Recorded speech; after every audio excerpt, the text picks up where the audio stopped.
Right, so what we've got here is a portable camping compressor fridge. We had this fridge left over from our previous camper van. So before we bought the caravan, we had a VWT5 day van. It wasn't actually a camper van. I purchased it as a normal panel van and converted it into a day van. I didn't want to go down the full camper conversion route because I wasn't sure how long I was going to keep it, and I didn't really want to put 10-15 grand into it. So I just converted it to a day van so we could use it for a couple of years camping. So the idea was we purchased this from Amazon, this little portable compressor fridge. It slotted under the rock and roll bed, and we just used it as a small fridge for weekends away, really, in the day van. Now this one is 15 litres, so it's not massive, but it's also not tiny. It's kind of perfect for a weekend away, really. Any more than that, or if there's, you're a bigger family and you're camping, then 15 litres probably isn't going to be enough. But for us, it was enough to put sort of milk, some drinks, and some bits and pieces that you needed to keep cold for the weekend when we took the day van out. I think it cost about £150 off Amazon. I can't remember. I just Googled like compressor fridges, camping ones, and this brand Alpical came up. I think there's many more brands you can buy now, but at the time I think that was kind of the main brand to buy. Sold it on Amazon, next day delivery. Turned up. I've had it probably 2-3 years now, and everything still works exactly as it should. I've held on to it because I'm not sure how much I'd get for it second hand, and I figured it might come in of some use at some point. I mean, what are you going to get for it? If it was 150 quid new, you might get 20-30 quid. I didn't really see the point in selling it. I figured I'll just stick it in the garage, and there might be a day where we want to use it. It's 12 volt and 240 volt, so it's got two separate connectors depending on how you want to power it. When we were camping, we generally plugged it into the 240 volt hookup once we got to the campsite. But obviously on the way you can plug it into the 12 volt and the day van. The VW just sort of kept it cool while we were getting down there. But obviously you can't plug it into the 12 volt and keep it on 12 volt while the engine's off. So that's one of the massive benefits you get with electric vehicles, is that the connectors in them, the 12 volt, the USB, etc., they are powered off the high voltage battery rather than the starter battery like ICE cars. So with an ICE car, you could plug it in on the way down somewhere and keep it plugged in whilst the engine's running. As soon as you turn the engine off, most ICE cars, the 12 volt and the accessory ports turn off anyway, because otherwise you'd just drain the starter battery down to zero, and then the car or vehicle wouldn't start again. Whereas obviously with the EVs, they power off the high voltage battery. So some EVs, including the Tesla, allow you to keep the 12 volt on USB accessories on permanently, even when the car is not being used. Now, the Tesla models go to sleep after a while. So generally, once you get out of them, you walk away, they lock themselves up, and then after a certain amount of time, they go to sleep, what they call a sleep. But if you leave the power on to the accessory ports, they can't fully go to sleep. So although they're not being used and they're technically off, if you want the power ports to be running continuously, they will use a small amount of power, even when there's nothing plugged in. So even if you plug nothing into any of the power ports, with the setting on that allows the accessory ports to be powered permanently, even with the car not being used, it will use a small amount of power. Now, I haven't checked exactly how much power this is using from a scientific point of view, but I mean, looking on the app, it's probably dropping 3% a day, maybe 4%. I mean, I think with Sentry mode turned on, that drops 10% a day, so 3 or 4%, it's not a massive deal. And obviously it means that the fridge can just be powered permanently. Now this one here is kind of perfect really for us, because it fits in the sub boot nicely, and you can still close the little shelf that's here to allow the boot to be completely flat. So I've had it plugged in now for a couple of days. There's a nice little 12 volt port here, which I'll show you in a minute, and it kind of just sits under here being powered permanently. So being 15 litres, it's not massive. So what have I got in it at the moment? So couple of bottles of water and 3 cans of fizzy drink. Currently sitting at 4 degrees, which I think is what I have it set to. It doesn't actually take long to get down to 4 degrees because it's a compressor. The compressor's obviously in there. The idea is the compressor kicks in, gets it down to the temperature that you've set, and then the compressor turns off because the fridge can hold that temperature for a while.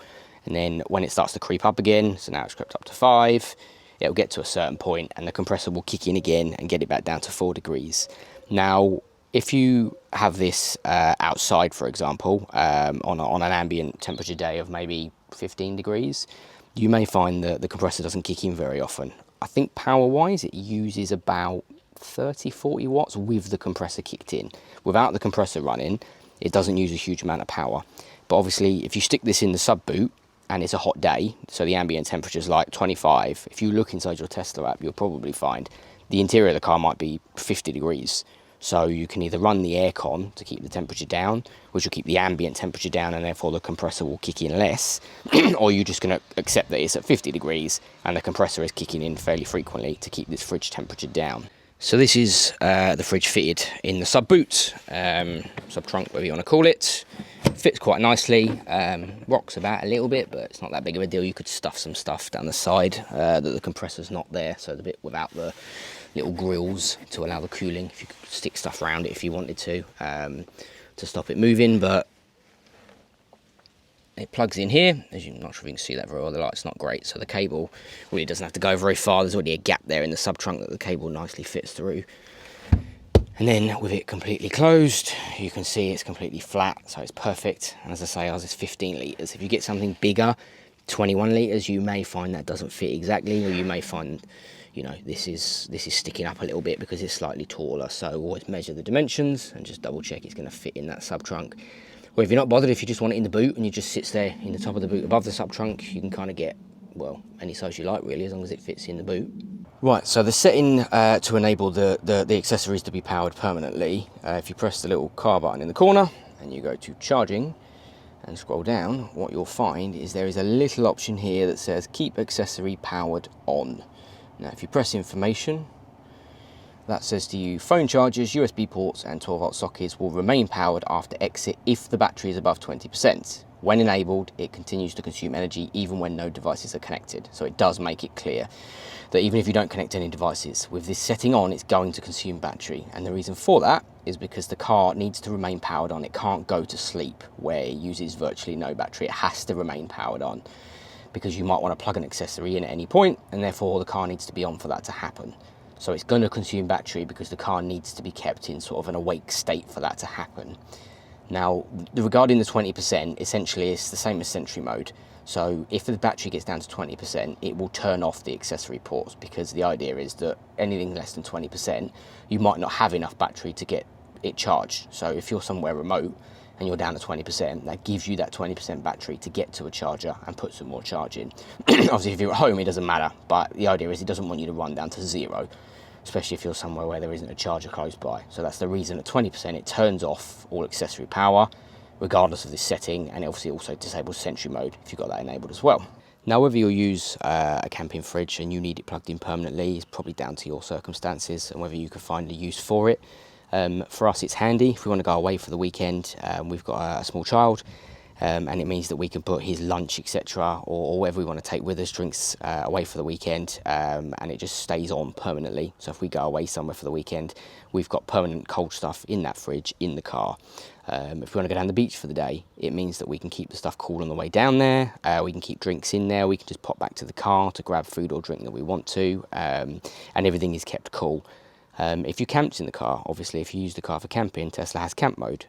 So if you were camping in here, you can buy mattresses for these. So Tesla make their own one. You can buy, there's many different brands of mattress now you can buy, turn on camp mode.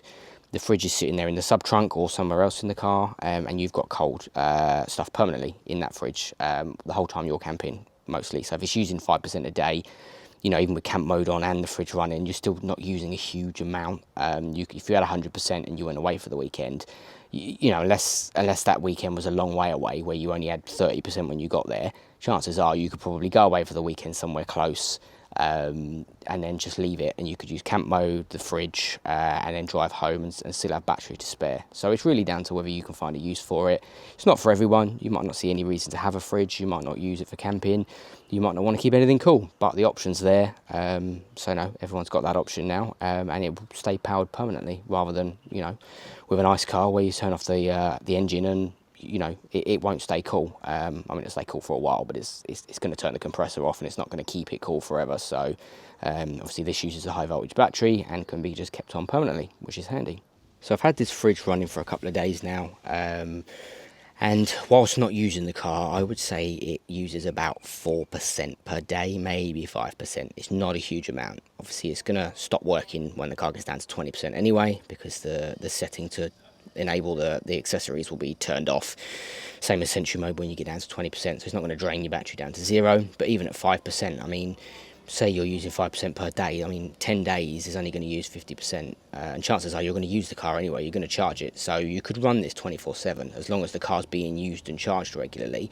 If the car's sitting there for 3 weeks, then yeah, of course it might get down to 20%, but if the idea is you use your car regularly, then you could just keep this fridge or any fridge powered on constantly, because you're just copying the charge up, you're just using slightly more charge with the fridge plugged in.